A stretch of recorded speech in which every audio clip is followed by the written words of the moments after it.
ఇప్పుడు నిన్న గనక బిల్లు ఆమోదానికి అయి ఉంటే బిల్లు వీగిపోయేది కదా. మీరు చెప్పిన గణాంకాలే 269 బిల్లుకు అనుకూలంగా ఓటేశారు. అంటే వాస్తవంగా నిన్న బిల్లు పైన ఓటింగ్ కాదు, బిల్లు ప్రవేశపెట్టడానికి అనుమతి పైన ఓటింగ్. అంటే పార్లమెంటరీ ప్రొసీజర్స్ ఏంటంటే ఫస్ట్ బిల్లు ప్రవేశపెట్టడానికి కూడా సభ అనుమతి ఇవ్వాలి. సభ అనుమతి లేకుండా ఇష్టం వచ్చినట్టు బిల్లులు పెట్టడం. సో బిల్లు ప్రవేశపెట్టడానికి అనుమతి సాధారణంగా ఇచ్చేస్తారు.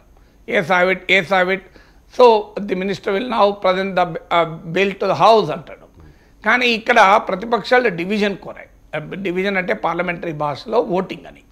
సో డివిజన్ కోరినప్పుడు ఏమైందంటే ఆటోమేటిక్గా డివిజన్ కోరుతాయని తెలిసి కనుకనే అన్ని పార్టీలు విప్ జారీ చేశాయి. ఇప్పుడు అందరికీ డౌట్ ఏంటంటే విప్ జారీ చేశాక కూడా 20 మంది బీజేపీ ఎంపీలు రాలే. బహుశా మరి ఏ కారణాల రీత్యా రాలేదో తెలియదు. వాళ్ళకి షోకాజ్ నోటీస్ కూడా పార్టీ ఇచ్చింది. 20 బీజేపీ